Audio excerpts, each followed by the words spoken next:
ముందుగా గ్రహదోషాలు. గ్రహదోషాలంటే కూడా చాలా మందికి ఒకలాంటి భయం పుట్టుకొస్తుంది. అయితే దీనికోసం జపాలు, హోమాలు అంటూ చేస్తూ ఉంటారు. మరి నిజంగానే ఈ జపాలు, హోమాల వల్ల గ్రహదోషాలు నివారించబడతాయంటారా? మంచి ప్రశ్నే. అంటే ఒకటి ఇక్కడ గ్రహదోషాలు అనేది అవి ఇప్పుడు నేనున్నాను. ఒక జ్యోతిష్కుడు నేనున్నాను నేను. సపోజ్ మీ జాతకంలో అష్టమ స్థానాధిపతి, సపోజ్ మీ మేషలగ్నం అనుకుంటే అష్టమ స్థానాధిపతి కుజుడు ఉంటాడు. కుజుడు యొక్క ప్రభావం మీ కుజ అంతర్దశ జరుగుతున్నప్పుడు కుజుడు యొక్క ప్రభావం చేత మీకు ఏదన్నా ఆర్థిక నష్టాలు కానీ వాహన ప్రమాదం జరిగే అవకాశం చెప్పవచ్చు. లేదా ఆకస్మిక ధన నష్టం కూడా అంటే వస్తువులు పోగొట్టుకోవడం, దొంగతనం జరగడం అలాంటివి జరిగిపోవచ్చు. ఇది చూస్తున్నప్పుడు ఇది పెద్ద ప్రమాదం ఏం కాదు. అదేంటండి గురుగారు, రేపు పెళ్ళి ఉన్నప్పుడు డబ్బులు ఉంటే దొంగిస్తే ఇబ్బంది కదా అంటే, డబ్బు సంపాదించగలుగుతాం కానీ అనారోగ్య విషయం ఉంటుంది సరా, అది కొంతమంది నష్టాన్ని కలిగిస్తుంటుంది. ఆకస్మిక అంటే ప్రమాదాన్ని, అంటే వాహన ప్రమాదాన్ని కలిగిస్తుంటుంది. దానికి సింపుల్ లాజిక్ నేనేం చెప్తానంటే, నీకు వాహన వేగంగా వెళ్ళాలనేటువంటి బుద్ధి ఏర్పడుతుంది. అంటే బండి 120, 180, 140 వెళ్ళిపోతుంది బండి. అంటే నీ బుద్ధి అలా వక్రీకరించబడుతుంది కాబట్టి ప్రమాదం. నేనేమంటాను, నువ్వు బండి నడపకు అంటాను. నేను టోటల్గా బండి నడపకు. రెండవది మద్యపానం. నువ్వు మంచివాడివే, చాలా మంచి శుద్ధ పూసవు, నువ్వు మంచివాడివే, నో ప్రాబ్లం. కానీ పక్కున్నవాడు వచ్చేసి 2 పెగ్గులు వేసుకున్నారా, జస్ట్ ఒక బీర్ తాగుతుందా, జస్ట్ ఒక పెగ్గు వేసుకున్నారు, విస్కీ బ్రాండ్ తాగుదాం, కళ్ళు తాగుదాం అని చెప్పేసి వాళ్ళు తీసుకెళ్తుంటాడు. అంటే వాడి మాట వింటే నీకు మరణం ఖాయమంటా నేను. అదేంటి సార్ అలా మాట్లాడేశారు అంటే, నువ్వు చెప్పంగా వినకపోతే చెడంగా చూడాలంటారు కదా.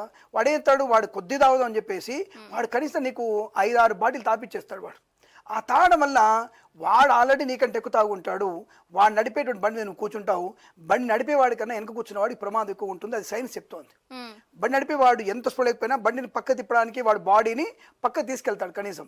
కానీ వెనుకున్న వాడికి మతిస్థిమితం ఉండదు కదా, అంటే తాగినప్పుడు. కానీ వాడు నేరుగా వెళ్ళేది ఎక్కడంటే ఆ ముందర వచ్చేటువంటి వాహనపు చక్రాల కింద పడతాడు. ఇది గ్యారంటీ, ఇది సైన్స్ ప్రకారం ప్రూఫ్ అవుతుంది. అది కాబట్టి నేనేమంటానంటే బండి నడపొద్దు అంటాను. ఇలాంటివి ఉంటాయి కాబట్టి ఈ కుజ యొక్క అష్టమ స్థాన స్థితి కలుగుతున్నప్పుడు ఇది మీరు నడపొద్దు అని చెప్తాను. ఇంకొద్దిగా ఎవరన్నా సరే పూజలు చేసుకుంటామండి అన్నప్పుడు, స్వామి మీరు కుజుని అష్టోత్తరం చదువుకోండి, లేదంటే మీరు హనుమాన్ చాలీసా పారాయణ చేసుకోండి. ఇది వాళ్ళకి అప్పచెప్పాలి. ఇక్కడ జ్యోతిష్కులు గుర్తుపెట్టుకోవాల్సింది, చాలా ప్రమాదకరంగా ఉన్నప్పుడు మనము హోమాలు జపాలు చేసే ప్రయత్నాన్ని చేయాలి. ఒక 50% ప్రమాదం ఉన్నప్పుడు వాళ్ళకి వాళ్ళే ఆ ప్రమాదాన్ని దాటవేయగలిగేటువంటి అవకాశాన్ని కలిగించాలి. మీకు మీరు చేసుకుంటే ఎక్కువ ఫలితం ఉంటుంది. నేను చేయడం వల్ల థర్డ్ పార్టీ తర్వాత విషయం. ఇప్పుడు నామస్మరణ కుజాష్టోత్తరం, శని అష్టోత్తరం దొరకదా? అన్ని పుస్తకాల్లో ఉంది కదా. ఆ శని అష్టోత్తరం, కుజాష్టోత్తరం చదువుకోవడం వల్లను, హనుమాన్ చాలీస పారాయణం వల్ల ఏమవుతుంది అంటే, హనుమంతుడు వచ్చేసి నీ నోట్లోంచి పెగ్గు తీసేస్తాడా, లేదా నీ బాణాన్ని బండిని ఎక్సలేటర్ తీసి పడేస్తాడా? ఆయన ఏం చేయడు. హనుమాన్ చాలీస పారాయణం అష్టోత్తరం చదువుకోవడం వల్ల ఏమవుతుందంటే, నీకు దుష్టుని వైపు వెళ్ళాలన్న మనసు చేయకుండా చేస్తాడు. అంటే దుష్టుని వైపు వెళ్ళవద్దు. వాడు పిలుస్తాడు, ఫోన్ చేస్తాడు, మామ వస్తున్నావు మామ సాయంత్రం పార్టీ అంటాడు. నువ్వు ఆ ఫోన్ 2 సార్లు వింటావు, 3వసారి ఆ ఫోన్ స్విచ్ ఆఫ్ చేసి పెడతావు, ఎందుకంటే అనవసరం ప్రమాదం ఎందుకని చెప్పేసి. అలా నీ స్విచ్ ఆఫ్ చేసి దుష్టులకు దూరంగా ఉండేట్టుగా బుద్ధిని ప్రేరేపిస్తాడు భగవంతుడు అటువంటి అష్టోత్తరం వల్ల. ఇక్కడ మీకు అర్థమైంది ఏమిటి? భగవంతుడు ప్రమేయం ఇక్కడ జరగదు.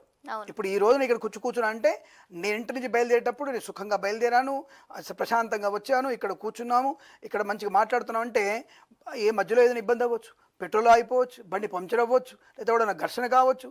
అంతా అవ్వకుండా ఉండడానికి ఏంటి, ప్రశాంత ఇక్కడ దాకా వచ్చామంటే నేను చేసుకున్న పుణ్యకర్మ, మా తల్లిదండ్రుల ఆశీర్వచన ఫలితం అని చెప్తాను నేను. భగవంతుడు అనుగ్రహం.